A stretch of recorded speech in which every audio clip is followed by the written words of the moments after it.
யாரை ஃபிரௌன் அழைத்து வந்தானோ அவர்களே ஈமான் கொண்டுட்டாங்க. கடுமையான கோபம். நான் உங்களுக்கு அனுமதி தருவதற்கு முன்பாகவே அவரை நீங்கள் நம்பிக்கை கொண்டு விட்டீர்களா? நான் கூலி கொடுத்து கூட்டி வந்த வேலையாட்கள் நீங்கள். ஏன் கூலிக்காக வந்த நீங்க நான் அனுமதி தரதுக்கு முன்னாடியே இந்த மூசாவை நம்பிக்கை கொண்டுட்டீங்களா? உங்களை நான் சும்மா விட மாட்டேன், மாறுகை வெட்டுவேன், சிலுவையில உங்களை அறைந்து கொள்ளுவேன் என்று கொலை மிரட்டல் விடுக்கிறான். ஈமான் நுழைந்த மாத்திரத்திலேயே அந்த வந்த வித்தைக்காரர்கள், சூனியக்காரர்கள் ஃபிரௌனிடத்தில் எந்த விதமான அச்சமும் இல்லாமல் சொல்கிறார்கள், நீ என்ன தீர்ப்பை வேண்டுமானாலும் எங்கள் விஷயத்தில் எழுதிக்கொள். மிரட்டறியா? எங்களை பயமுறுத்தி பார்க்கிறாயா?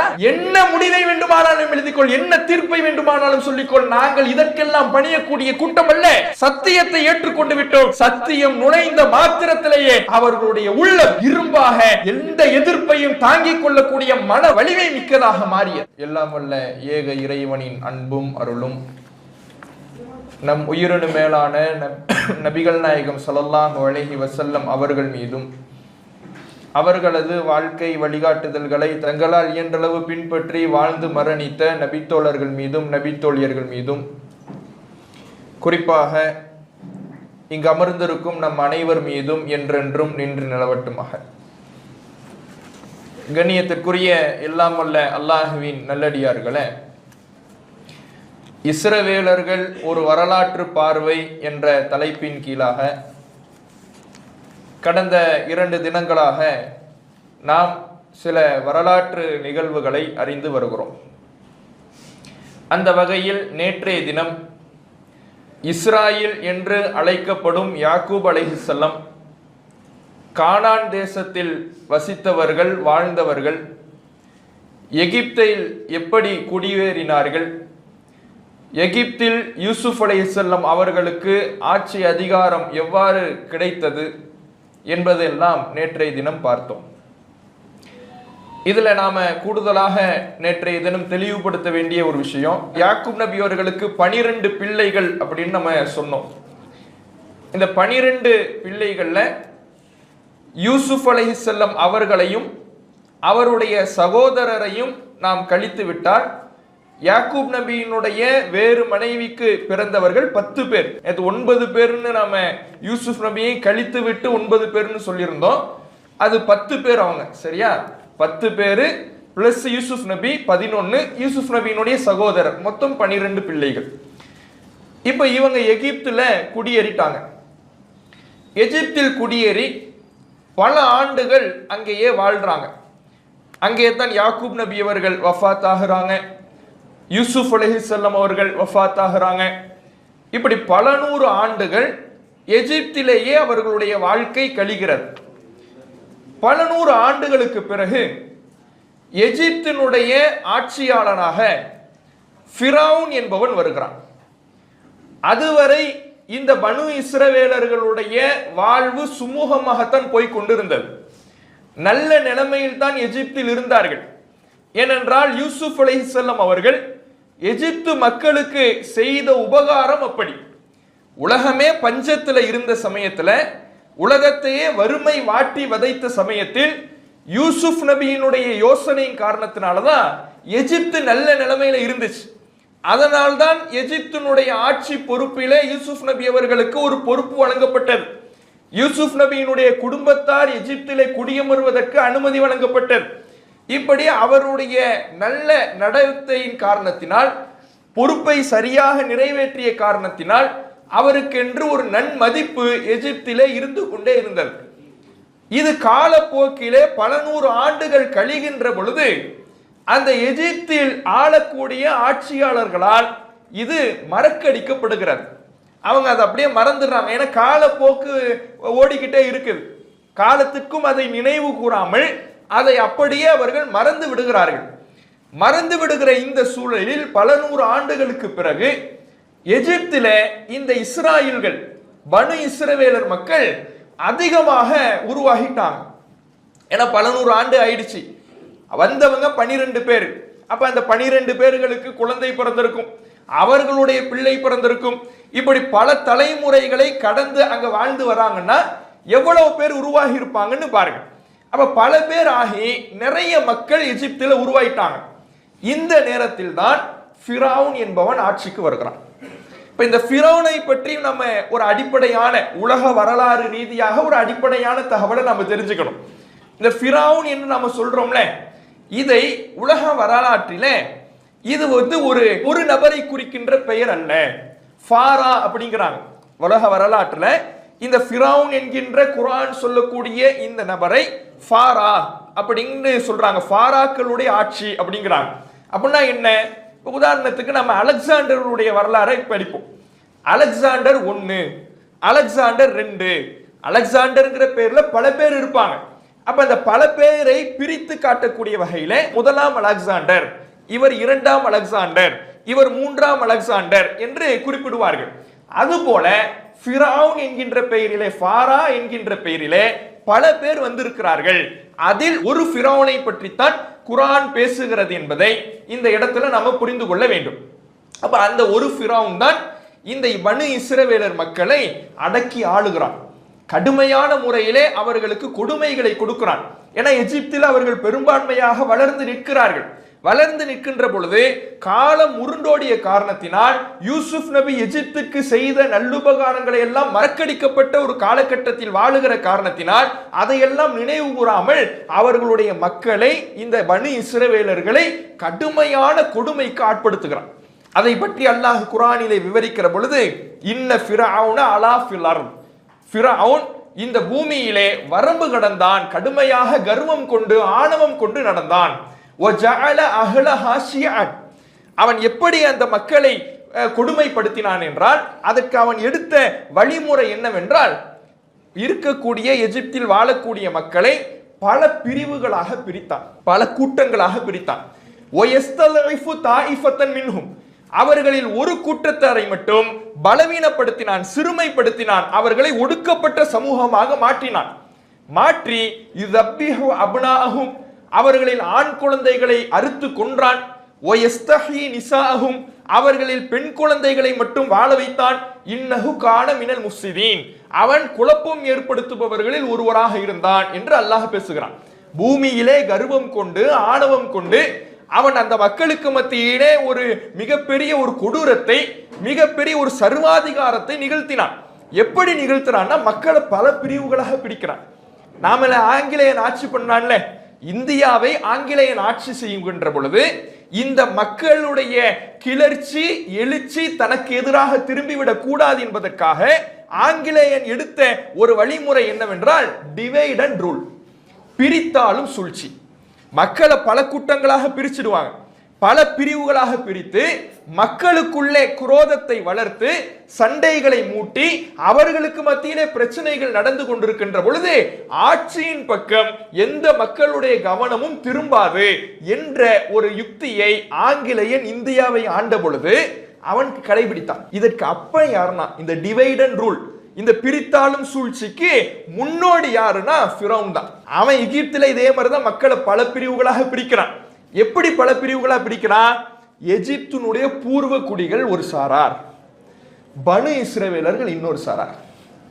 இந்த பனு இஸ்ரவேலர்கள்லாம் வெளியூர்ல இருந்து வந்தவன், இவனுக்கு நம்ம ஊர்ல இடம் கொடுக்க கூடாது, இவன் வந்தேறி இவனுக்கு இந்த நாட்டிலே இந்த எகிப்திலே இவனுக்கென்று ஒரு இடத்தை, ஒரு நிலத்தை, இவனுக்கென்று உரிமைகளை நாம் வழங்க கூடாது, இவனை நாம் கொன்று ஒழிக்க வேண்டும், இந்த நாட்டை விட்டு விரட்ட வேண்டும் என்று கடுமையான முறையிலே கொடுமைப்படுத்துகிறான்.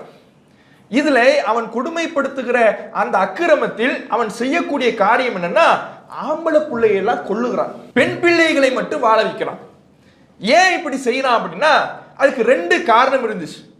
எந்த ஒரு சமுதாயமும் எந்த ஒரு கூட்டமும் அடிமைப்படுத்தப்படுகின்ற பொழுது, சிறுமைப்படுத்தப்படுகின்ற பொழுது, ஒரு அடக்குமுறைக்கு உள்ளாகின்ற பொழுது எப்போதுமே அந்த சமுதாயம் குனிந்து கொண்டே இருக்காது. நசுக்கப்பட நசுக்கப்பட ஏதாவது ஒரு தருணத்திலே அந்த சிறுமைப்படுத்தப்பட்ட அந்த சமூகத்திலே ஒரு தீப்பொறி வெடிச்சால் போதும், புரட்சி வெடித்து அடக்குமுறையாளர்களுக்கு எதிராக ஒரு கிளர்ச்சி புரட்சியை வெடிச்சிடும். இது மாதிரி தனக்கு எதிராக எந்த புரட்சியும் வெடித்துவிடக் கூடாது, தன்னுடைய ஆட்சிக்கு பாதிப்பு வந்துடக்கூடாது, இந்த ஃபிரௌன் என்கின்ற நான் இந்த ஆட்சி கட்டிலிருந்து இறக்கப்பட்டு விடக் கூடாது என்பதற்காக ஆண் பிள்ளைகளை எல்லாம் கொல்றான். ஏன்? புரட்சின்னு வரதா இருந்தா ஆம்பளை பிள்ளைகிட்ட இருந்தா வரும். வரவெல்லாம் வளர்ந்து இவன்லாம் பெரியவனாகி விட்டார்கள், இவர்கள் எல்லாம் வயது முதிர்ந்து விட்டார்கள், இனிமேல் வரக்கூடிய தலைமுறை என்னை ஆட்சி கட்டிலிருந்து கீழே இறக்குவதற்கு யோசிக்க கூடாது.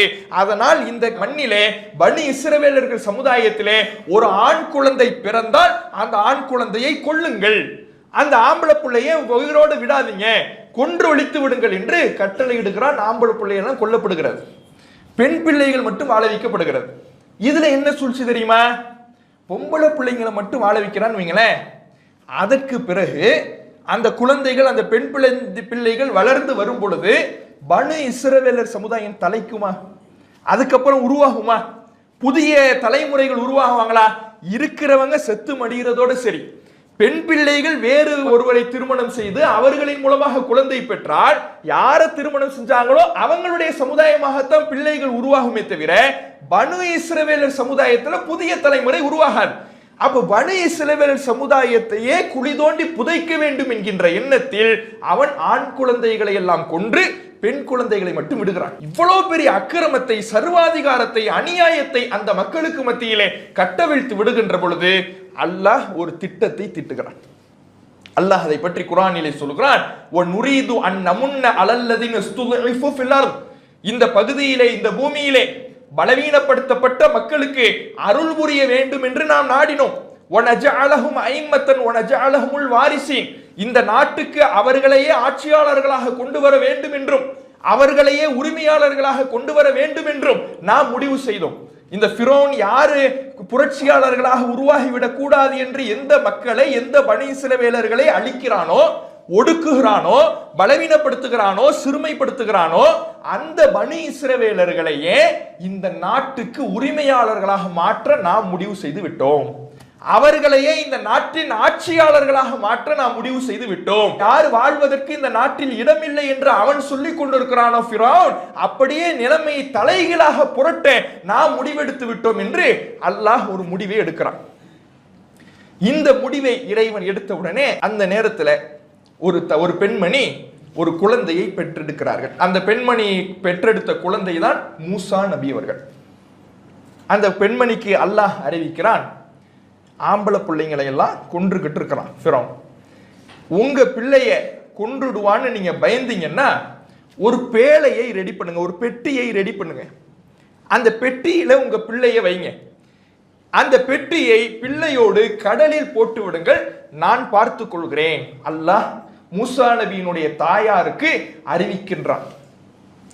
மூசா நபியினுடைய தாயாரும் இறைவனுடைய அந்த அறிவிப்பின்படி அல்லாஹின் மீது வைத்திருக்கின்ற ஆழமான நம்பிக்கையின் காரணத்தினால், இறைவனின் மீது கொண்ட உறுதியான நம்பிக்கையின் வெளிப்பாட்டால் குழந்தையை ஒரு பெட்டியில வைத்து கடலில் விடுகிறார். யோசிச்சு பாருங்க, பெற்ற மனம் எப்படி பதபதைக்கும். பிள்ளைய பெற்று அந்த குழந்தையை ஒரு பெட்டியில் வைத்து அதை கடலில் போடுவது என்றால் சாதாரணமான காரியமா? யாக்கூப் நபி தான் மரணிக்கும் பொழுது தன்னுடைய பிள்ளைகளுக்கு உபதேசம் செஞ்சுட்டு போனாரே, என்ன நீங்கள் அல்லாஹ்வை வணங்கணும், அல்லாஹுக்கு கட்டுப்பட்டவர்களாக முஸ்லிம்களாகவே தவிர நீங்கள் மரணிக்க கூடாது என்று அந்த அசரில் வந்த காரணத்தினால் இறைவனை பற்றிய நம்பிக்கை, அல்லாஹை பற்றிய நம்பிக்கை அவர்களுக்கு இருந்தது, அல்லாஹை பற்றிய ஈமான் அவர்களுக்கு இருந்தது. அந்த ஈமானின் வெளிப்பாட்டால், அல்லாஹின் மீது கொண்ட நம்பிக்கையின் வெளிப்பாட்டால், இறைவன் கொடுத்த உறுதிப்பாட்டின் வெளிப்பாட்டால் அவங்க என்ன பண்றாங்கன்னா தான் பெத்த குழந்தையை ஒரு பெட்டியில வைத்து அனுப்புறாங்க. இருந்தாலும் பெத்த மனம் கொஞ்சம் பதபதக்கும்ல. என்ன பண்றாங்கன்னா மூசா நபியினுடைய சகோதரி, அதாவது அவங்களுடைய மூத்த குழந்தை, ஒரு பெண் குழந்தை, அவங்கள்ட்ட சொல்றாங்க, நீ அந்த பெட்டி மேல ஒரு கண்ணு வச்சு போய் பார்த்துக்கிட்டே இரு. இந்த பெட்டி பெட்டுக்கு போகுது, இவங்களும் கரையோரமா அப்படியே போய்கிட்டே இருக்கிறாங்க. கூடயே இந்த சகோதரி என்ன பண்றாங்கன்னா கண்காணிச்சுக்கிட்டு போய்கிட்டே இருக்கிறாங்க. யார் எடுக்கிறாங்கன்னு பார்க்கிறாங்க. ஃபிரௌனுடைய மனைவி எடுக்கிறார்.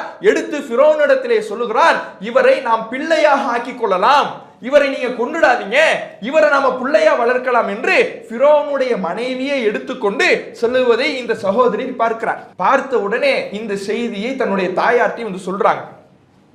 எப்படி அல்லாஹ் ஏற்பாட்டை பண்றான் பாருங்க. யார் அழிக்க வேண்டும், எந்த பனி இஸ்ரவேலரை குழி தோண்டி புதைக்க வேண்டும் என்று கங்கணம் கட்டி கொண்டிருக்கிறானோ ஃபிரௌன், அவனுடைய வீட்டிலேயே மூசா நபியை அல்லாஹ் கொண்டு போய் சேர்க்கிறான். சேர்த்த உடனே இப்ப குழந்தையில, பச்சை பிள்ளையில பால் ஊற்றணும். பால் ஊற்றுறதுக்கு பல பேரையும் தேடிக்கிட்டு இருக்கிறாங்க. பல பேரையும் பால் கொடுக்கிறதுக்கு முயற்சி பண்றாங்க. யாருடைய பாலையும் அந்த குழந்தை குடிக்கல. அல்லாஹ் அப்படியான ஒரு ஏற்பாட்டை பண்றான். அந்த பிள்ளையினுடைய தாயார்ட்டை, அதாவது மூசா நபியினுடைய தாயாரையே மீண்டும் பிள்ளையிடம் கொண்டு வந்து சேர்க்க வேண்டும் என்பதற்காக அல்லாஹ் எப்படியான ஏற்பாடு பண்றான்னா, யார் வந்து பால் கொடுத்தாலும் புள்ள பாலை குடிக்கவே மாட்டேங்குது. அப்ப திரும்ப அந்த மூசா நபியினுடைய சகோதரி, இவங்க மூத்த புள்ள இருக்கிறாங்கல்ல, அவங்க வராங்க.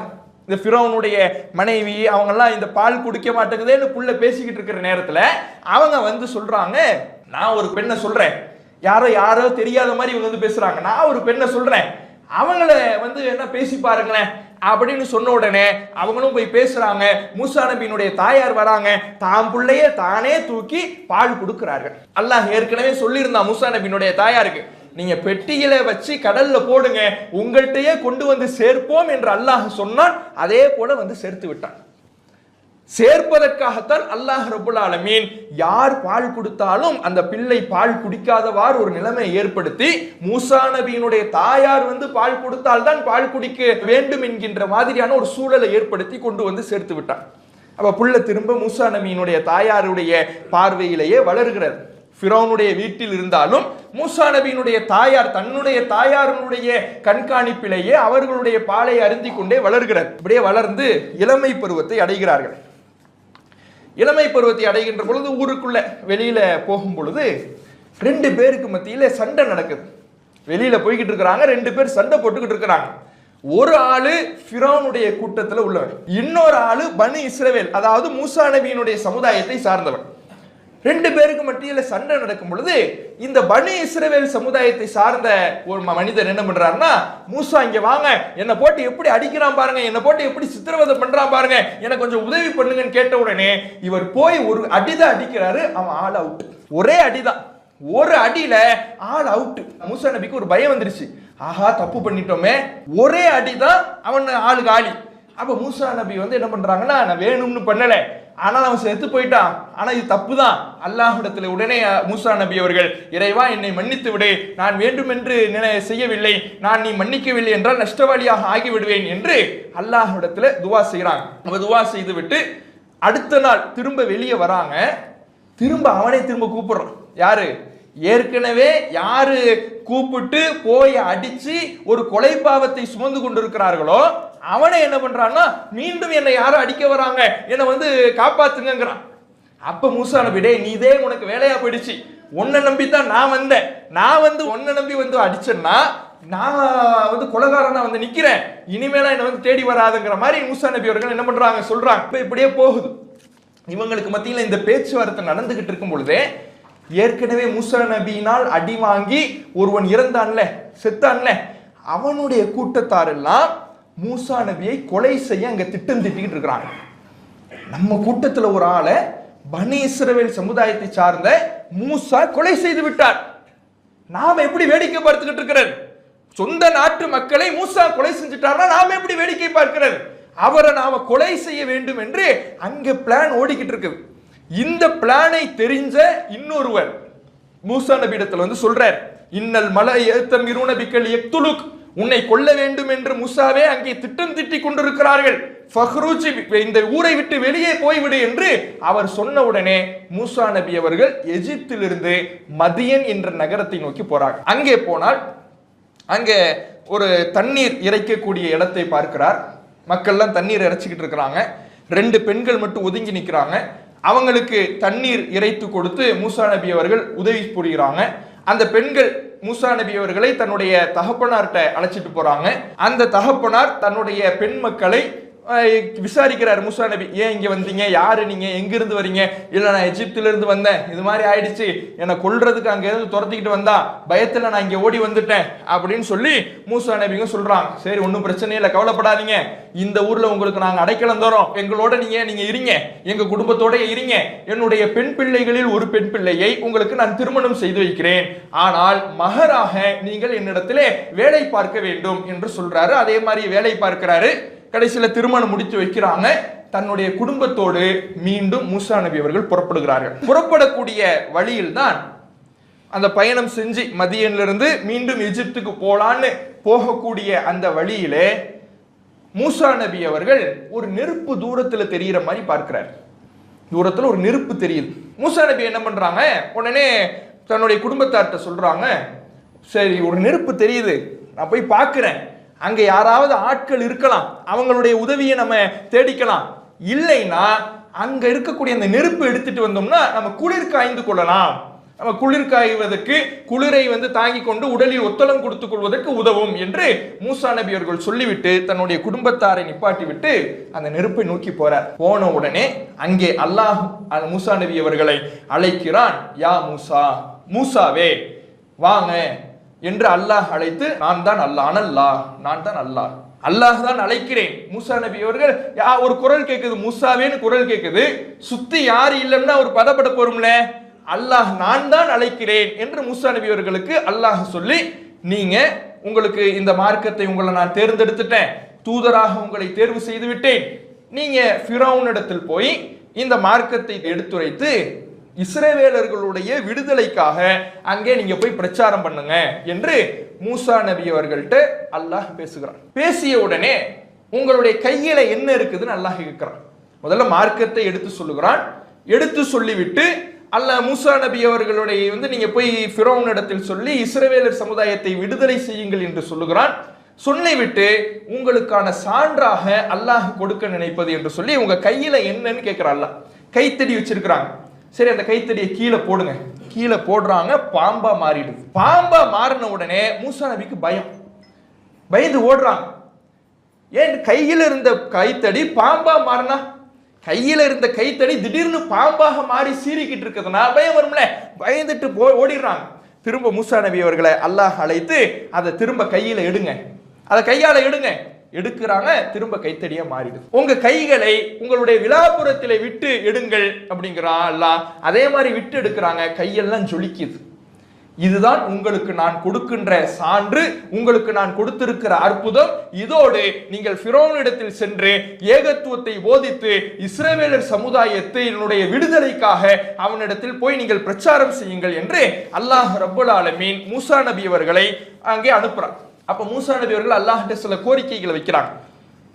எனக்கு தெளிவா பேச தெரியாது, எனக்கு தெளிவாக நிதானமாக என்னால் பேசுவதற்கு எனக்கு ஆற்றல் இல்லை.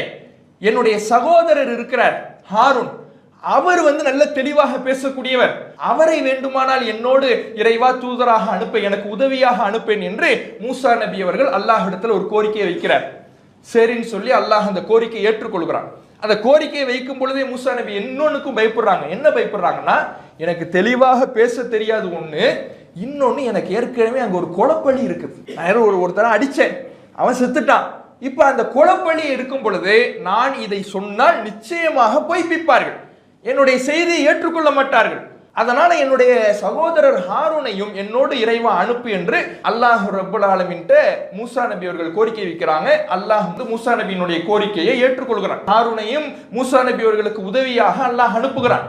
இந்த நேரத்துல மூசா நபி அவர்கள் என்ன பண்றாங்கன்னா, மூசா நபி அவர்களுக்கு அல்லாஹ் ஒரு பயம் வருது. மூசா நபிக்கு நான் பொய்ப்பிப்பாங்க, நான் கொலை செஞ்சிருக்கிறேன், நான் போய் சொன்னா ஏத்துக்க மாட்டாங்க, என்னால தெளிவா பேச முடியாது. இந்த பயத்தை போக்க வேண்டும் என்பதற்காக அல்லாஹ் மூசா நபி கிட்ட சொல்றான், லக்கது மனன்னா அலைக்க மர்ரத்து நுஹ்ரா, உங்களுக்கு நாம் இன்னொரு முறை அருள் புரிந்து இருக்கிறோம்.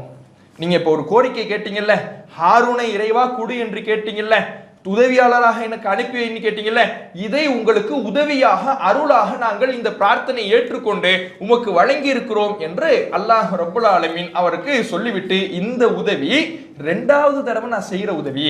முதல் தடவை உங்களுக்கு ஒரு உதவி செஞ்சா அது என்ன தெரியுமா, உங்கள் தாய், நீங்க ஃபிரௌனால் கொல்லப்பட்டுடுவீங்கன்னு பயந்து இருந்த சமயத்துல, குழந்தையாக பெற்றெடுத்த உடனே ஆண் குழந்தையை ஃபிரௌன் கொன்று விடுவான் என்று பயந்து கொண்டிருந்த சமயத்துல உங்களுடைய தாய்க்கு நாம அறிவிச்சோம், இந்த குழந்தையை ஒரு பெட்டியிலே வைத்து கடலிலே போடுங்கள் என்று அறிவித்தோம்.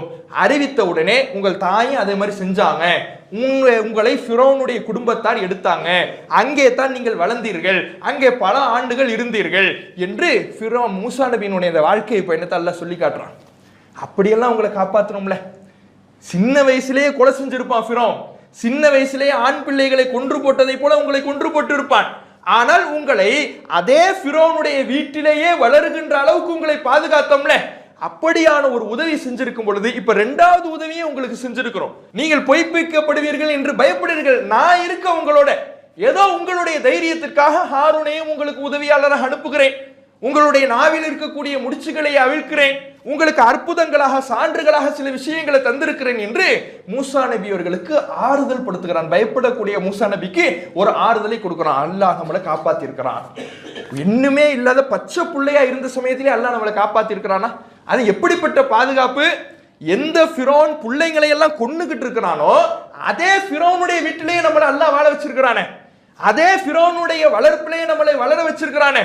இப்படியெல்லாம் பாதுகாத்த அல்லாஹ் நம்மை நிச்சயம் பாதுகாப்பான், நம்மோடு இருப்பான், அவனுடைய உதவி இருக்கும் என்கின்ற நம்பிக்கையை அல்லாஹ் ரப்புல் ஆலமீன் மூசா நபிக்கு அவருடைய கடந்து வந்த பாதையை நினைவூட்டி போடுகிறான். போட்டுட்டு அனுப்புறான் அல்லாஹ், நீங்க போய் ஃபாரிஸில் மஅனா பனி இஸ்ராயில், ஃபிரௌன்ட்ட போய் சொல்லுங்க, பனி இஸ்ரவேலர் மக்களை எங்களோடு நீ அனுப்பிவிடு, அவர்களை விடுதலை செய்துவிடு. அவர்களை நீ அடிமைப்படுத்திக்கிட்டு இருக்கிற, கொடுமைப்படுத்தி கொண்டிருக்கிறாய், அவர்களை என்னோடு நீ அனுப்பிவிடு என்று ஃபிரௌன் இடத்தில் போய் சொல்லுங்கள்னு அல்லாஹ் அனுப்பி வைக்கிறான். போறாங்க, போய் சொல்றாங்க.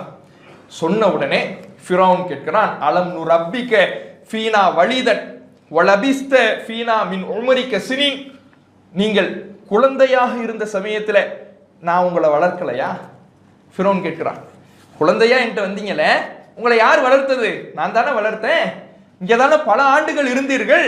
ஓ ஃபால்த்த ஃபால்த்த கல்லத்தி ஃபால்த்த வான்த மினல் காஃபிரின், நீங்கள் நன்றி கெட்டவரா இருக்கிறீங்க. எப்படி என் வீட்டில் வளர்ந்துட்டு நான் போட்ட சாப்பாட்டை சாப்பிட்டு விட்டு நான் என்னுடைய வளர்ப்பில என்னுடைய அரவணைப்பில் இருந்து விட்டு இப்ப எனக்கு எதிராக வந்து இஸ்ரவேலர் மக்களை எல்லாம் என்னோட அனுப்பிவிடு, நீ கொடுமைப்படுத்திக்கிட்டு இருக்கிற, நீ அநியாயப்படுத்திக்கிட்டு இருக்கிற, நீ எனக்கு எதிராக வந்து பேசுறீங்க. உங்களை நான் தானே வளர்த்தேன், என்கிட்ட தானே நீங்க இருந்தீங்க, நீங்க செஞ்ச காரியத்தை எல்லாம் மறந்துட்டீங்களா? எதை ஞாபகப்படுத்துறான்? அந்த கொலையை ஞாபகப்படுத்துறான்.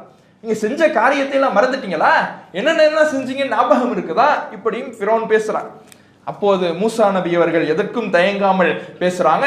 ஃபஅல்துஹா இதன் வஅன மினல் லாலின், நான் செஞ்சேன், ஒத்துக்கிறேன், தப்பு செஞ்சேன், கொலை செஞ்சேன். எப்ப செஞ்சேன்? நான் வழி தவறிய நிலையில் இருக்கும் பொழுது செய்தேன், எதையும் அறியாத நிலையில் இருக்கின்ற பொழுது செய்தேன், விவரம் தெரியாத பருவத்தில் செய்தேன். இப்போது எனக்கு விவரத்தை ஞானத்தை அல்லாஹ் வழங்கி விட்டான். இப்போ என்னங்கிறத பேசு.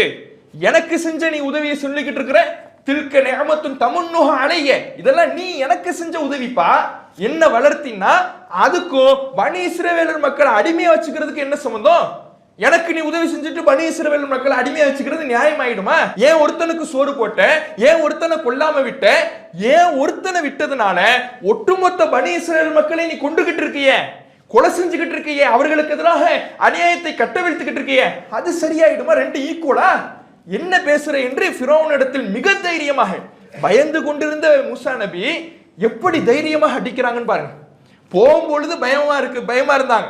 எப்படி பேசுறதுன்னு தெரியலையே, நாம பேசுனா அவன் என்ன பொய்ப்பிப்பானே, பொய்யன்னு சொல்லிடுவானே, நான் செஞ்ச கொலையெல்லாம் ஞாபகப்படுத்துவானே, எப்படி நான் போய் பேசுவேன், எனக்கு தெளிவாக பேச்சு வராத, இப்படி பயந்து கொண்டிருந்த மூசா நபி அல்லாஹ் தைரியத்தை கொடுத்தவுடன், நான் உன்னோட இருக்கிற போப்பா, சின்ன பிள்ளையில இருந்து நான் உன்னோட இருக்கிறேன்ல, கடல்ல உன்னை உன் தாயார தூக்கி போட சொல்லி உன்னை ஃபிரௌனுடைய வீட்டிலே வளர வச்சேன்ல, அப்படியெல்லாம் பாதுகாத்தனா உன்னோடு இருக்கும் பொழுது பயப்படாத போன்னு சொன்ன உடனே போட்டு அடிக்கிறாங்க. அவன் பெரிய சர்வாதிகாரியாக சக்கரவர்த்தியாக இருந்தாலும் எந்த ஒரு தயக்கமும் இல்லாமல் ஃபிரௌன் இடத்திலே மூசா நபி அவர்கள் சத்தியத்தை போதிக்கிறார்கள், அல்லாஹை பற்றி எடுத்துரைக்கிறார்கள். அவனுக்கு எந்த விதமான தயக்கமும் காட்டாமல் ஃபிரௌன் இடத்திலே மூசா நபி அவர்கள் பேசுகிறார்கள். அப்ப இப்படிலாம் பேசும் பொழுது அவன் கேட்கிறான், ஃபமா ரப்புல் ஆலமீன், சரிப்பா அகிலத்தாரின் இறைவன் அகிலத்தாரின் இறைவன்கிறிய, அப்படின்னா யாரு உன் இறைவன்? யாரு? தூதருங்கிற, இறை தூதருங்கிற, நீ அல்லாஹ்விடத்தில் இருந்து இருக்கிற தூதருங்கிற அந்த இறைவன் யாரு? ஃபிரௌன் கேட்கிறான். அப்ப மூசா நபி அவர்கள் அல்லாஹை பற்றி அப்படி எடுத்துரைக்கிறான். வானங்களை படைத்தவன், பூமியை படைத்தவன், எல்லாவற்றையும் அவன் அறிந்தவன் என்று இறைவனுடைய பண்புகளை எல்லாம் எடுத்து சொல்றாங்க. சொல்லிவிட்டு இதை நம்பலைனா, அல்லாஹ்வை நம்பலைனா மறுமை நாள்ல மிகப்பெரிய வேதனை இருக்கிறது என்பதை எடுத்துரைக்கும் பொழுது அவன் ஒரு பாயிண்ட பிடிச்ச மாதிரி பேசுறான். ஃபிரௌன் என்ன பேசுறான் தெரியுமா? ஃபமா பாலு குரூனில் ஊலா, அப்படின்னா முந்தைய தலைமுறைகள்ல நிலைமை என்னப்பா? நீ இப்ப வந்து சொல்ற அல்லாஹ் நம்பு, அல்லாஹ் மட்டும் வணங்கு, அல்லாஹுக்கு தான் அடிபணியணும், ஒன்ன நீ கடவுள்னு சொல்லிக்கிட்டு இருக்கிற, நீ எனக்கு எதிராக வந்து பேசுற, ஏன்னா ஃபிரௌன் அப்படித்தானே சொன்னான், அன ரப்புக்கும் ஆளான்னு சொன்னான், நான் தான் மிகப்பெரிய கடவுள் என்றான். பனி இஸ்ரவேலர் மக்கள் தன்னையே வணங்க வேண்டும் என்று அடிமைப்படுத்தினான். இப்படியெல்லாம் அவன் சொல்லிக் கொண்டிருந்த வேளையில மூசா நபி அவர்கள் அல்லாஹை பற்றி எடுத்துரைக்கிறார்கள், அல்லாஹை பற்றி போதிக்கிறார்கள், இறைவனைத்தான் வணங்க வேண்டும் என்று சொல்லுகிறார்கள், அல்லாஹை வணங்கவில்லை என்றால் மறுமையிலே தண்டனை கிடைக்கும் என்று சொல்லுகிறார்கள். இதை சொன்ன உடனே ஃபிரௌன் கேட்கிறான், சரிப்பா நாங்க வணங்கிடுறோம், முந்தையவங்க இப்ப மௌத்தானாங்களே, அல்லாஹை பற்றியே தெரியாம மௌத்தாக இருப்பாங்கல்ல, அவங்க நிலைமையெல்லாம் என்ன? ஏன் இந்த கேள்வியை கேட்கிறான்னா, இந்த கேள்விக்கு எப்படி பதில் சொன்னாலும் மூசா நபி மாட்டிக்குவாங்க. மூசா நபியை லாக் பண்றதுக்காகவே இந்த கேள்வியை கேட்கிறான்.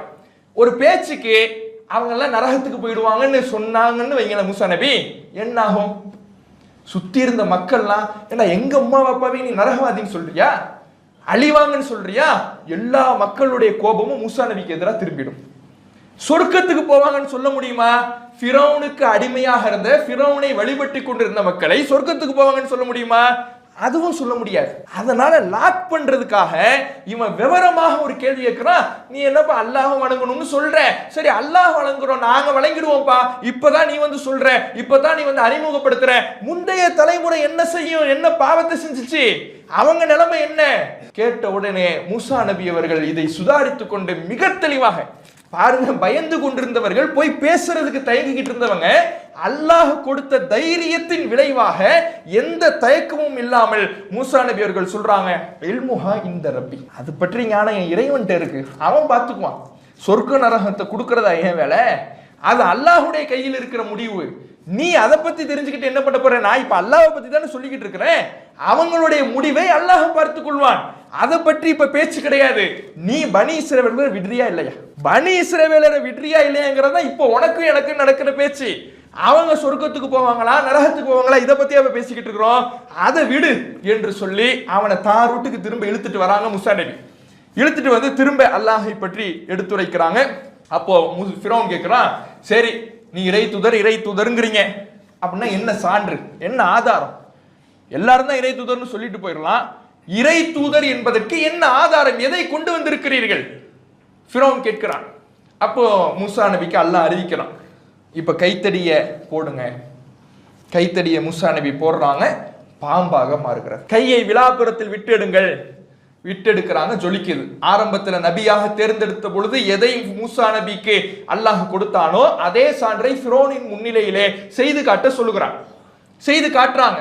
அதை பார்த்தவுடன் அவன் சொல்றான், இதெல்லாம் சூனியம், வித்தை, இதெல்லாம் கண்கட்டி வித்தை, சூனியம். இதை செய்கின்ற சூனியக்காரர்கள் என்னிடம் நிறைய திறமையாளர்கள் இருக்கிறார்கள், போட்டி வேண்டுமானால் வைத்துக் கொள்வோமா? எல்லார் மக்களும் இருக்கிற நேரத்துல கேட்கிறான். மக்கள்லாம் சூழ்ந்து இருக்கிறாங்க. சூழ்ந்து இருக்கக்கூடிய நேரத்துல இதெல்லாம் கண்கட்டி வித்தை, இந்த கண்கட்டி வித்தை செய்யக்கூடியவர்கள் என்னிடத்திலேயும் இருக்கிறார்கள் என்று அவன் திமிராக பேசுகிறான். இப்போ மூசா நபி என்ன பண்றாங்க, தாராளமாக வச்சுக்கலாம், ஆனால் நான் சொல்றதுதான் நாள். எந்த நாள்ல தெரியுமா வைக்கணும்? பண்டிகை நாளில் வைக்க வேண்டும். மூசா நபி ஒரு நாளை தேர்ந்தெடுக்கிறாங்க. எந்த நாளில் தெரியுமா வைக்கணும்? பண்டிகை நாளில் வைக்க வேண்டும், மக்கள் முன்னிலையில வைக்கணும். ஏன்? பண்டிகை நாள்ல எல்லா மக்களும் ஆஜராகி இருப்பாங்க. எல்லா மக்களும் ஆஜராகி இருக்கக்கூடிய நாள்ல சத்தியம் வெளிப்பட்டால் பல மக்களுக்கு நேர்வழி கிடைக்கிறதுக்கு அது வாய்ப்பாமை. அப்ப எதிரியினுடைய வலையில் தான் சிக்கிடக்கூடாது. அவனுடைய நோக்கம் என்ன? இவரை அசிங்கப்படுத்தணும், இவரை கேவலப்படுத்தணும். வித்தைக்காரர்களை நம்ம கொண்டு வந்து நாம சில வித்தைகளை செஞ்சு காட்டணும்னா மக்கள் விளங்கிப்பாங்க, மக்கள் நாம தக்க வச்சிடலாம்னு அவன் நினைக்கிறான். மூசா நபி என்ன நினைக்கிறாங்க? எல்லா மக்களும் ஆஜராகும். அப்பனா பண்டிகை நாள் தான் சரி, எல்லா மக்களும் ஒன்னா இருப்பாங்க. எல்லா மக்களும் ஒன்றாக இருக்கக்கூடிய அந்த பண்டிகை நாளிலே நம்ம அல்லாஹ்வுடைய அற்புதத்தை செய்து காட்டுகிற பொழுது இந்த மார்க்கத்தை ஏற்றுக்கொள்வதற்கு வசதியாக இருக்கும் என்று மூசா நபி முடிவு செய்து பண்டிகை நாள்ல தயாரானி கேட்கிறாங்க. தயார். ஃபிரௌன் அலைகிறான். தன்னுடைய நாட்டில் இருக்கக்கூடிய கைதேர்ந்த சூனியக்காரர்களை அழைத்து வந்து போட்டிக்கு தயாராக அழைத்து வருகிறான். அழைத்து வந்தால் போட்டி நாள், பண்டிகை நாள். மூசா நபி ஒருபுறம், இன்னொரு புறம் ஃபிரௌன் அழைத்து வந்த சூனியக்காரர்கள் ஒருபுறம் போட்டிக்கு தயாராக நிற்கிறார்கள். சூனியக்காரங்க கேட்கிறாங்க, நீங்க ஆரம்பிக்கிறீங்களா நாங்க ஆரம்பிக்கட்டுமா? மூசா நபி நீங்களே ஆரம்பிங்க. அவங்க தாங்கள் எடுத்து வந்த வித்தைகள், கயிறுகள், கட்டைகள் இதையெல்லாம் என்ன பண்றாங்கன்னா போடுறாங்க.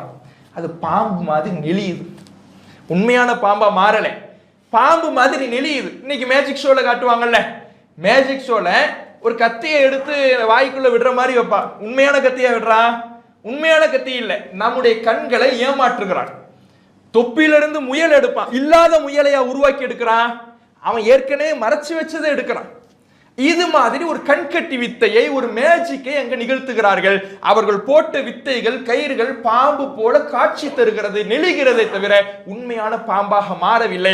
அல்லாஹ்விடமிருந்து கட்டளை மூசா நபி அவர்களுக்கு வருகிறது, ஃபால்கி அசாக், உம்முடைய கைத்தடியை போடுகிறாக. மூசா நபி கைத்தடியை போடுகிறார்கள், உண்மையான பாம்பாக மாறி அவர்கள் செய்த வித்தைகளை எல்லாம் அந்த உண்மையான பாம்பு விழுங்கி விடுகிறது.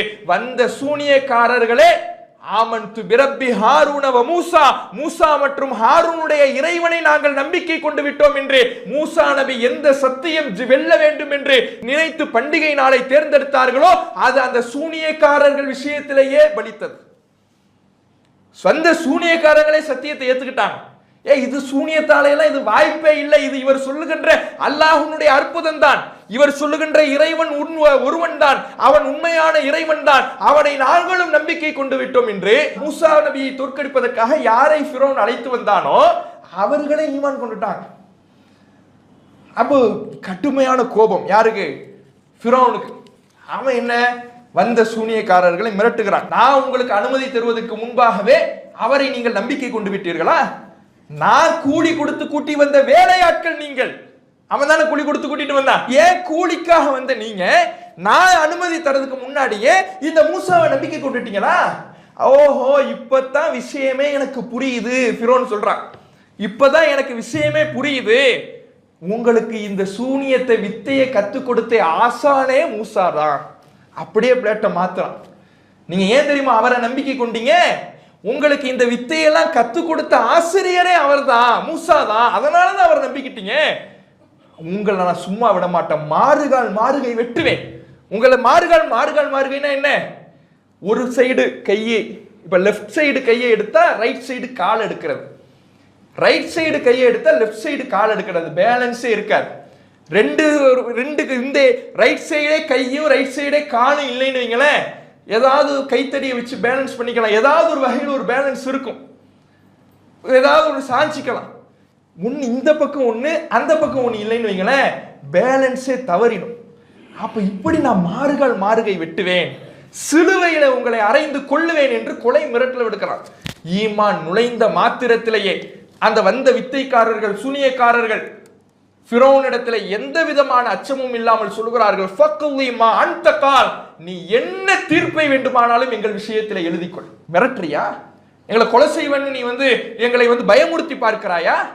என்ன முடிவை வேண்டுமானாலும் எழுதிக்கொள், என்ன தீர்ப்பை வேண்டுமானாலும் சொல்லிக்கொள். நாங்கள் இதற்கெல்லாம் பணியக்கூடிய கூட்டம் அல்ல. சத்தியத்தை ஏற்றுக்கொண்டு விட்டோம். சத்தியம் நுழைந்த மாத்திரத்திலேயே அவர்களுடைய உள்ளம் இரும்பாக எந்த எதிர்ப்பையும் தாங்கிக் கொள்ளக்கூடிய மன வலிமை மிக்கதாக மாறியது. இது இன்னும் கொஞ்சம் அவனுக்கு கோபத்தை ஏற்படுத்துது. ஃபிரௌனுக்கு கடுமையான கோபம். ஃபிரௌனுக்கு மட்டும் இல்ல, ஃபிரௌனுடைய பிரமுகர்கள் இருக்கிறாங்கல்ல, அவங்களுக்கு இன்னும் எரிச்சலை ஏற்படுத்துது. ஃபிரௌன்ட்டே அவங்க பேச ஆரம்பிக்கிறாங்க. என்ன அத்ததரு மூசாவ கௌமஹுல் யுஃப்ஸிது ஃபில் அர்த் வ யதரக வாலிஹதக, என்ன மூசாவையும் அவருடைய கூட்டத்தை இப்படியே நீ விட்டுக்கிட்டு இருக்க போறியா?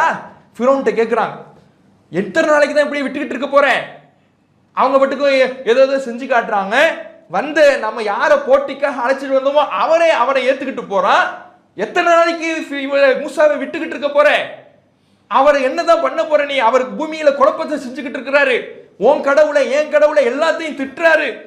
இன்னுமே என்னதான் பண்ண போறேன்னு சொல்லி ஃபிரௌனை கூட இருக்கக்கூடியவர்கள் எல்லாம் தூண்டி விடுகிறார்கள். அப்ப ஃபிரௌன் சொல்லுகிறான், சனுகத்திலு அப்னாஅஹும் வ நஸ்தஹி நிசாஅஹும் வ இன்னா ஃபௌகஹும் காஹிரூன், அவர்களுடைய ஆண் பிள்ளைகளை கொல்லுவோம், பெண் பிள்ளைகளை வாழ விடுவோம், அவர்களுக்கு மேல் அடக்குமுறைகளை கட்டவிழ்த்து விடுவோம். வெறி கொண்டுட்டான். ஏற்கனவே அதான் செஞ்சுக்கிட்டு இருந்தான். இப்ப வெறி கொண்டு இன்னும் வேகமாக ஆம்பளை பிள்ளைகளை எல்லாம் கொன்று குமிக்கிறான். பொம்பளை பிள்ளைகளை மட்டும் விடுறான். அடக்குமுறைக்கு ஆளாக்கி அடிமைப்படுத்தி அந்த மக்களை சித்திரவதைக்கு மேல் சித்திரவதைப்படுத்தி அவர்களுக்கு மேல் காற்று தர்பாரை கட்டவிழ்த்து விடுகிறான். வெறி பிடித்து மிருகமாக மாறி ஃபிரௌன் செயல்பட்டு கொண்டிருக்கிறான். இந்த நேரத்துல அந்த பனி இஸ்ரவேலர் சமுதாயம் மூசா நபிட்ட சொல்றாங்க, ஊதீனா மின் கபில் அன் தஅதீனா, எங்களிடத்துல நீங்க வருவதற்கு முன்னாடியும் இதே நிலைமையில தான் இருந்தோம். ஓ மின் பாதி மாஜித்தனா, நீங்க வந்த பிறகும் இதே நிலைமை தான் இருக்குது. நீங்க தூதராக நியமிக்கப்படுவதற்கு முன்பும் ஃபிரௌன் இதே வேதனையை தான் எங்களுக்கு செஞ்சுக்கிட்டு இருந்தான். இதே மாதிரி தான் ஆம்பளை பிள்ளைங்களை கொண்டு குவித்துக்கிட்டு இருந்தான், பொம்பளை பிள்ளைங்களை மட்டும் வாழ வைத்துக் கொண்டு இருந்தான். நீங்க வந்தீங்க, எங்களுடைய விடுதலைக்காக பேசுனீங்க, சரி நிலைமை மாறப்போகுது, நாங்க சந்தோஷத்துல இருந்தா எதுவுமே மாறலையே. மீண்டும் அவன் பெரிய தலைக்கேறி எங்களை கொன்று கொண்டு தானே இருக்கிறான், மீண்டும் அதே துன்பங்கள் எங்களுக்கு நடந்துகிட்டு தானே இருக்கு. அவங்க சொல்றாங்க, மூசா நபி அவர்கள் அல்லாஹ்விடத்திலே உதவி தேடுங்கள், அல்லாஹ் ரப்புல் ஆலமீன் அஸா ரப்புக்கும் ஐ யுஹ்லிக அதுவக்கும், உங்களுடைய எதிரியை அல்லாஹ் அழிக்க கூடும், வயஸ்தக்லிஃபக்கும் ஃபில் அர்த், இந்த பூமியிலேயே உங்களை ஆட்சியாளர்களாக ஆக்கி ஃபயன்துர கைஃப தஅமலூன், அப்போது நீங்கள் எப்படி செயல்படுகிறீர்கள் என்பதை சோதித்து பார்க்க அல்லாஹ் கூடும் என்று மூசா நபி தன்னுடைய கூட்டத்தாருக்கு ஆறுதல் சொல்றாங்க. ஏன்னா மூசா நபியை நம்பிக்கை கொண்ட மக்கள் பெரிய அளவுல எல்லாம் கிடையாது, ரொம்ப குறைவான மக்கள் தான் மூசா நபியை நம்பிக்கை கொண்டாங்க. அப்ப அவர்களுக்கு ஆறுதல் சொல்லி அல்லாஹ்விடத்துல துவாவும் செய்யறாங்க. அல்லாஹ் அந்த துவாவை ஏற்றுக்கொண்டு பல ஆண்டுகள் அந்த எகிப்துல அந்த ஃபிரௌனுடைய ஆட்சிக்குள்ள பஞ்சத்தை அல்லாஹ் கொடுக்கிறான். வலக்கத் அஹதுனா ஆல ஃபிரௌன பிஸ்ஸினீன் வ நக்ஸிம் மின ஸமராத், பல ஆண்டுகள் பஞ்சத்தை கொடுத்து, உணவு பஞ்சத்தை கொடுத்து அல்லாஹ் ரப்புல் ஆலமீன் அவர்களை என்ன பண்றான், சோதிக்கிறான். இப்படி சோதிக்கின்ற பொழுது இன்னும் சில சோதனைகளையும் ஃபிரௌனுக்கு எதிராக அல்லாஹ் அனுப்புறான். என்னென்ன சோதனை? ஃபர்சல்னா அலைஹிமு தூஃபான், அவர்களுக்கு எதிராக வெள்ளப்பெருக்கை அல்லாஹ் அனுப்புறான். எங்கு பார்த்தாலும் வெள்ளம். வெள்ளம்னா சாதாரண வெள்ளம் கிடையாது, வற்றாத வடியாத வெள்ளம். இன்னைக்கு சென்னை வெள்ளம் வரும், சென்னை வெள்ளம் வந்தா இங்க உதவி செய்யறதுக்கு ஆட்கள் வெளியே வந்து உதவி செய்கின்ற வகையில இருக்கும். ஆனா இந்த வெள்ளம் எப்படி தெரியுமா, அல்லாஹ்வுடைய தண்டனையினால் வருகின்ற வெள்ளம். இங்க உதவிக்கெல்லாம் யாரும் வெளியெல்லாம் வர முடியாது, வற்றவும் வற்றாது. வற்றாமல் எந்த ஒட்டுமொத்த நாடே முடங்குகிற அளவுக்கு வெள்ளம் வந்து எல்லாமே பாதிப்புகளுக்கு உள்ளாகிறது. அப்போ ஃபிரௌனுடைய கூட்டத்தார் வந்து மூசா நபி இடத்துல சொல்றாங்க, இந்த சோதனை, இந்த தண்டனை, நீங்க இறை தூதர்னு சொல்றீங்க, அல்லாஹ்விடத்துல பேசுவதாக சொல்றீங்க, உங்களுடைய இறைவனிடத்தில் பேசுவதாக சொல்றீங்க, இந்த தண்டனையை எங்களை விட்டு நீங்கள் நீக்கினால் உங்களை நாங்க நம்பிக்கை கொள்கிறோம், நீங்க கேட்ட மாதிரியே இஸ்ரவேலர் சமூகத்தை உங்களோட நாங்க அனுப்பி வச்சிடறோம். அந்த கூட்டத்தார் சொல்றாங்க. மூசா நபி அல்லாஹ்ட்ட துஆ செய்றாங்க, அல்லாஹ் இதை நீக்கிறான். உடனே தலைகீழா புரள்றான். ஆமா அப்படிதான் சொன்னேன், இப்பதான் வெள்ளம் போயிடுச்சுல, நீ ஆனதை பார்த்துக்க. யாரு? ஃபிரௌனுடைய கூட்டம்லாம் வந்து கெஞ்சி கூத்தாடியவர்கள், இந்த வெள்ளம் எப்படியாவது வடிகிறதுக்கு நீங்க துவா செய்யுங்க, உங்களுடைய இறைவன்ட்ட கேளுங்க, உங்களாலதான் முடியும், நீங்க செஞ்சு காட்டினீங்கன்னா உங்களை நாங்க நம்பிக்கை கொள்கிறோம், நீங்க செஞ்சிட்டீங்கன்னா பனி இஸ்ரவேலர் மக்களை இப்பவே நீங்க அழைச்சிட்டு போகலான்னு சொன்னவன் வெள்ளம் வடிஞ்ச உடனே அப்படியே அந்த ஒப்பந்தத்துக்கு வாக்குறுதிக்கு மீறி பார்த்தா இப்ப வெள்ளம் வடிஞ்சுல, அப்புறம் பார்த்துக்கலாம், பனி இஸ்ரவேலர்கள் அனுப்ப முடியாது, நீ ஆனதை பார்த்துக்கிட்டு திரும்ப கொடுமைகளை எழுகின்றான். அப்ப அல்லாஹ் திரும்ப வல் ஜராத், வெட்டுக்கிளி அனுப்புறான். வெட்டுக்கிளி என்னென்ன, எங்க பார்த்தாலும் வெட்டுக்கிளியா தான் இருக்கும். வீட்டுல சாப்பாட்டுல எதையுமே நிம்மதியாக எந்த வேலையுமே செய்ய முடியாது. ஈசல் வரும்ல, மழை நேரத்துல ஈசல் வரும், ஈசல் கொஞ்ச நேரம் தான் வரும். அந்த ஈசல் வந்தா நம்மளால ஏதாவது ஒரு வேலையை செய்ய முடியுமா? லைட் ஆஃப் பண்ணுவோம், வீட்டுல இருக்க முடியாது, வந்து குமிஞ்சு கொண்டே இருக்கும். அது மாதிரி வெட்டுக்கிளி வந்துகிட்டே இருக்குது, எல்லை இல்லாமல் வருகிறது, எங்கு பார்த்தாலும் வெட்டுக்கிளியா தான் இருக்குது. இது இப்படி அந்த நாடே முடங்குகிறது. இப்படி ஒரு சோதனையை, தண்டனை அல்லாஹ் கொடுக்கிறான். இப்பயும் மூசாவே, நீங்க இதை வந்து விளக்குறதுக்கு கேளுங்க, அல்லாஹ் விளக்கினால் உங்களை நாங்க நம்பிக்கை கொள்கிறோம், நம்பிக்கை கொண்டு பனி இஸ்ரவேலர்களை உங்களோட நாங்கள் அனுப்பி வைத்து விடுகிறோம் சொல்லுகிறார்கள். அல்லாஹ் இடத்துல துவா செய்கிறான், அல்லாஹ் நீக்கிறான், மீண்டும் பழைய நிலைமைக்கே திருப்புறான், வாக்குறுதியை மீறுகிறான். அதெல்லாம் தான் வெட்டுக்கிளி இருக்கும் பொழுது சொல்லுவதான் செய்வோம், 1000 நாங்க சொல்லுவோம், என்னையே நீங்க நம்புறீங்க, நீங்க அதெல்லாம் அனுப்ப முடியாது, பழைய நிலைமை தான் இப்படிங்கிட்டு தலைகளை மாறுறான். அதற்கு பிறகு கும்மல லஃபாதி வத்தம, பேன், தவளை, ரத்தம், இப்படி அடுத்தடுத்து இன்னொரு சோதனை. பேன் என்ன, எங்க யார தலையை பார்த்தாலும் பேனு வலியும், சொரிஞ்சுக்கிட்டே இருக்க வேண்டியதான். சொரிஞ்சுக்கிட்டே இருந்தா என்ன வேலை ஓடும்? சொரிஞ்சு இப்படியே இருந்தேன்னு வைங்களேன், ஏதாவது வேலை ஓடுமா? இதே பொழப்பா எல்லாரும் எவனை பார்த்தாலும் தலையில கை வச்சு சொரிஞ்சுக்கிட்டே இருக்கிறான், ஒரு வேலையும் ஆக மாட்டேங்குது. எங்கு பார்த்தாலும் தவளையா குதிச்சு குதிச்சு குதிச்சு குதிச்சு ஊர் முழுக்க தவளை. ரத்தம், எங்கு பார்த்தாலும் ரத்த வாடை, ரத்தமாக கிடக்கிறது. இப்படி முழுக்க முழுக்க சோதனைகளை ஒன்றின் பின் ஒன்றாக அல்லாஹ் கொடுக்கிறான். ஒவ்வொரு சோதனைகள், ஒவ்வொரு தண்டனைகளை அல்லாஹ் கொடுக்கின்ற பொழுதும் அந்த ஃபிரௌனுடைய மக்கள், அந்த எகிப்து மக்கள், கொடுமை செய்து கொண்டிருந்தவர்கள் மூசா நபியிடத்தில் வந்து இது விலக நீங்கள் துவா செய்யுங்கள், உங்களை நம்பிக்கை கொள்கிறோம், பனி இஸ்ரவேலர் மக்களை உங்களுடனே அனுப்பி வைக்கிறோம் என்று சொன்னவர்கள் ஒவ்வொன்றும் விலகும் பொழுதும் அவர்கள் மாறு செய்தார்கள், துரோகம் செய்தார்கள் என்ற வரலாறை பார்க்கிறோம். இந்த நேரத்தில் தான் அவர்கள் திருந்துவதாக தெரியல. எத்தனை வாய்ப்பு கொடுத்தும் அடையாளங்களை அத்தாட்சிகளை அல்லாஹ் காண்பித்தும் அவர்கள் மாறுவதாக தெரியவில்லை. அல்லாஹ் அவர்களுக்கு ஒரு முடிவை கட்ட நாடிவிட்டான். மூசா நபிக்கு அல்லாஹ் அறிவிக்கிறான், அன் அஸ்ரி பி இபாதி இன்னக்கும் முத்தபஊன், என்னுடைய அடியார்களை இரவிலே இந்த நாட்டிலிருந்து அழைத்து செல்லுங்கள். இனிமே நீங்க இங்க இருக்க வேணாம், என்னுடைய அடியார்களை கூட்டிட்டு போங்க. ஆனா ஃபிரௌன் உங்களை கண்டிப்பா ஃபாலோ பண்ணுவான், உங்க பின்னாடியே வருவான், உங்களை பின்தொடர்ந்துகிட்டே வருவான். அதுக்கு நீங்க பயப்படாதீங்க, அதை நான் பார்த்துக்கிறேன். அல்லாஹ் அனுப்புகிறான். போறாங்க, அழைச்சிக்கிட்டு போறாங்க பனி இஸ்ரவேலர் மக்களை. மூசா நபி அவர்கள் அழைத்து கொண்டு எகிப்திலிருந்து வெளியேறுகிறார்கள். இது தெரிந்த ஃபிரௌன் தன்னுடைய படை பரிவாளங்களோடு மூசா நபி அவர்களையும் அவரை நம்பிக்கை கொண்ட பனி இஸ்ரவேலர் மக்களையும் பின்தொடர்ந்து கொண்டு வந்து கொண்டே இருக்கிறார்கள். முன்னால் கடல், பின்னாடி ஃபிரௌனுடைய படை. எங்கு சென்றாலும் மௌத்து தான். கடலில் போய் விழுந்தாலும் மௌத்து, ஃபிரௌனுடைய படை பிடித்தாலும் மௌத்து. தப்பிக்க வழி கிடையாது. சரி, ஒரு கப்பல் கடந்துச்சு, அந்த கப்பல்ல ஏறி தப்பிச்சிடலான்னு ஒரு வழி தெரியுது, இல்ல முன்னாடி கடல் மட்டும்தான் இருக்குது. சரி, இன்னொரு நாட்டு மண்ண சைட்ல இருந்து வரான், அவன் ஃபிரௌனை பார்த்துக்குவான், நம்ம தப்பிச்சிடலாம், சூழல் இல்லை. எப்படி பார்த்தாலும் மரணம் சூழ்ந்திருக்கக்கூடிய நிலை.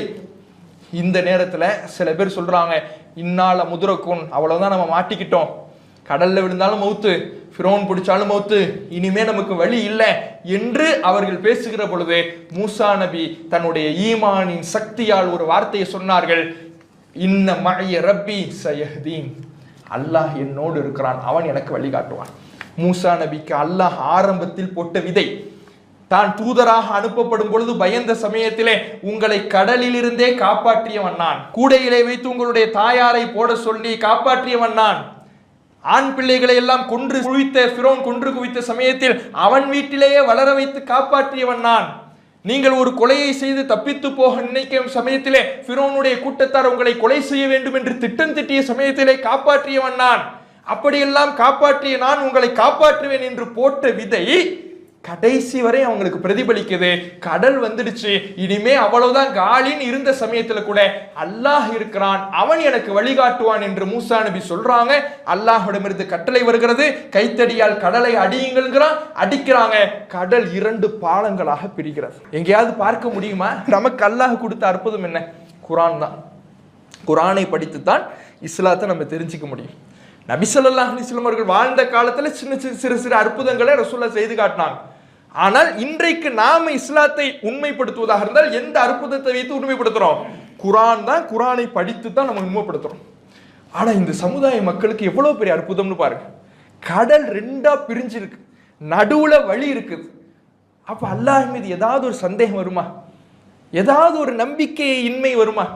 அவன் மேல ஒரு சந்தேக பார்வை, அவனுடைய அருளில் நிராசை அடைகிறது வருமா? அவ்வளவு பெரிய அற்புதத்தை பார்க்கிறாங்க. கடல் 2ஆ பிரிஞ்சிருக்குது, வழி கிடைக்குது. மூசா நபி அவருடைய கூட்டத்தார் பனி இஸ்ரவேல் எல்லாரும் அந்த கடலை தாண்டி போறாங்க. ஃபிரௌன் ஃபாலோ செஞ்சுக்கிட்டே வரான். இவர்கள் மறுகரையை அடைந்த பிறகு கடல் மூடுகிறது. ஃபிரௌனும் ஃபிரௌனுடைய கூட்டத்தாரும் கடலிலேயே அழிக்கப்படுகிறார்கள். அல்லாஹ் அவனுடைய ஆட்சிக்கு முடிவை கொண்டு வருகிறான். இப்ப இவங்க போய் மறுகரை அடைகிறாங்க. இவ்வளவு அற்புதத்தை பார்த்த சமூகம் அடுத்து தன்னுடைய பயணத்தை எப்படி துவக்கியது என்பதை நாம அறிந்து கொள்ள வேண்டும். அதற்கு முன்பாக இன்றைக்கு இஸ்ரேல் இருக்குல்ல, நம்ம நேற்றே சொன்னோம், இஸ்ரேல் அப்படிங்கிற பேரு யாருடைய பேரு? யாக்கூப் நபியினுடைய பேரு. அந்த பேரை தான் இன்னைக்கு நாட்டுக்கு சூட்டி இருக்கிறாங்கன்னு பார்க்கணும். இப்ப இந்த நாட்டுக்கு அவன் உரிமை கொண்டாடுவது சரியா தப்பாங்கிறதெல்லாம் அடுத்தடுத்த வரலாறுகள்ல நம்ம தெரிஞ்சுக்குவோம். ஒரு நியாயத்தின்படி, வரலாற்று நியாயத்தின்படி நாம யோசிச்சோம்னா, இவன் இஸ்ரேலுக்கு யாக்கூப் நபியினுடைய பேரை வச்சிருக்கிறான். யாக்கூப் நபினா அவங்களுக்கு ஜாக்கப், அப்படிதானே? ஜாக்கப். அப்ப அவர் வழியில் ஆட்சி செய்யறதாக இருந்தா எப்படி அவங்க ஆட்சி அமையணும்? யாக்கூப் நபியினுடைய பிள்ளை யூசுப் நபி, அதாவது அவங்க நம்பிக்கைப்படி ஜோசப், அவர் எப்படி ஆட்சி செய்தாரோ அப்படி செய்யணும். அவர் எப்படி ஆட்சி செஞ்சாரு? ஒரு நாட்டிலே தனக்கு ஆட்சி பொறுப்பு கிடைக்கின்ற பொழுது அந்த சொந்த நாட்டு மக்களை அடிமைப்படுத்தி ஏமாற்றி அந்த நாட்டிலிருந்து வெளியேற்றாமல் அந்த நாட்டு மக்களுக்கு விசுவாசமாக தன்னுடைய பொறுப்பை நிறைவேற்றினார். அந்த நாட்டு மேலே பஞ்சம் ஏற்படுகிற பொழுது அந்த பஞ்சத்தை தவிர்க்க அவர் பாடுபட்டார். இப்படியெல்லாம் அவர் தன்னுடைய அந்த நாட்டுக்காக உழைத்தார். அந்த நாட்டு மக்களின் மீது விசுவாசமாக இருந்தார். அந்த நாட்டுக்கு பக்கபலமாக இருந்தார். இதுதான் யாக்கூப் நபியினுடைய மகன் யூசுப் என்ற ஜோசப்னுடைய ஆட்சி ஸ்டைலு தான். இஸ்ரேல்னு நாட்டுக்கு பேர் சுட்டுனா இந்த ஸ்டைல்ல தான் ஆட்சி பண்ணணும். இந்த நாட்டை எடுத்துக்கிட்டோம். பூர்வ குடிகள் யாரு? இந்த அரேபிய மக்கள். அரேபிய மக்களுக்கு நலம் நாடணும், அவர்களை கொடுமைப்படுத்தக்கூடாது, அவர்களை இந்த நாட்டை விட்டு அப்புறப்படுத்துறதுக்கு பாடுபடக்கூடாது, அந்த நாட்டில் பஞ்சம் நிலவாம பார்த்துக்கணும். ஆனா இன்னைக்கு என்ன நடக்குது? இந்த நாட்டு மக்களை வெளியேற்றுவதற்கு பார்க்கிறான். சொந்த நாட்டு மக்களை கொடுமைப்படுத்துகிறான், குழந்தைகளை கொன்று குவிக்கிறான், வாக்குறுதியை மீறுகிறான். போர் நிறுத்தம்னு அறிவிப்பு பண்ணுவாங்க. இஸ்ரேலுக்கும் பலஸ்தீனத்துக்கும் போர் நடக்கும் பொழுது போர் நிறுத்தம்னு ஒரு அறிவிப்பு வரும். சேர்ந்து நிப்பாட்டிட்டு போனா உடனே இவன் என்ன பண்ணுவான்? திரும்ப ஆரம்பிப்பான். அந்த வாக்குறுதியை மீறுகிறான். இது யாருடைய ஸ்டைல்? யாருடைய பெயரை இந்த நாட்டுக்கு வச்சிருக்கிறாங்களோ அந்த யாக்கூபுடைய வழிவந்த யூசுஃபனுடைய ஸ்டைலா, அல்லது இந்த யூதர்களை அடிமைப்படுத்தி வைத்திருந்த ஃபிரௌனுடைய ஸ்டைலா? ஃபிரௌனுடைய ஸ்டைல்ல இன்னைக்கு இஸ்ரேல்னு பேரை வச்சுட்டு ஃபிரௌனுடைய ஸ்டைல் ஆட்சி பண்ணிக்கிட்டு இருக்கிறான். குழந்தைகளை ஃபிரௌன் கொன்று குவித்ததை போல இவன் கொன்று குவித்துக் கொண்டிருக்கிறான். அந்த நாட்டு மக்களை வெளியேற்றுவதற்கு அனைத்து விதமான திட்டங்களையும் தீட்டிக் கொண்டிருக்கிறான். பிரித்தாளும் சூழ்ச்சியை செய்து கொண்டிருக்கிறான். வாக்குறுதியை மீறி கொண்டிருக்கிறான். போர் நிறுத்தம் என்று எப்போதெல்லாம் வருகிறதோ அப்போதெல்லாம் வாக்குறுதியை மீறி இவன் போரை திரும்ப தொடங்குறான். இவன் தொடங்கினான்ல ஃபிரௌன், எப்பெல்லாம் அல்லாஹ்வுடைய வேதனை வருதோ மூசாட்ட போய் நிக்கிறது, துவா செய்யுங்க, இந்த வேதனையெல்லாம் நீக்க பிரார்த்தனை செய்யுங்க, உங்களை விட்டுறோங்கிறது. அந்த வேதனையெல்லாம் நின்ற உடனே திரும்ப தன்னுடைய வேலையை ஆரம்பிக்கிறது. அந்த வேலையைத்தான் இன்றைக்கு நவீன கால ஃபிரௌனாக இருக்கிற நெதன்யாஹு என்பவன் தன்னுடைய இஸ்ரேலிலே செய்து கொண்டிருக்கிறான். அப்ப இவர்கள் இந்த பெயரளவிலே வைத்து பார்த்தால் கூட இவர்களுடைய செயல் முரண்பாடாக இருக்கிறது என்பதை நாம் தெரிந்து கொள்ள வேண்டும். இந்த பனி இஸ்ரவேலர்கள் அல்லாஹ்வுடைய மிகப்பெரிய அற்புதத்தை கண்கூடாக பார்த்துவிட்டு மறுகரையை அடைந்த பிறகு அவர்களுடைய பயணம் எப்படி துவங்கியது, இன்றைக்கு இஸ்ரேல் என்ற நாடை இவர்கள் சொந்தம் கொண்டாடுகிறார்களே, இது அவர்களுக்கு சொந்தமானது என்பதில் வரலாற்று ஏதேனும் சான்றுகள் இருக்கிறதா என்ற தகவல்களை எல்லாம் இன்ஷா அல்லாஹ் வரக்கூடிய நாட்களில் அறிந்து கொள்வோம். அஸ்ஸலாமு அலைக்கும் வரஹ்மத்துல்லாஹி வபரகாத்துஹு. அல்லாஹு அக்பர், அல்லாஹு அக்பர்.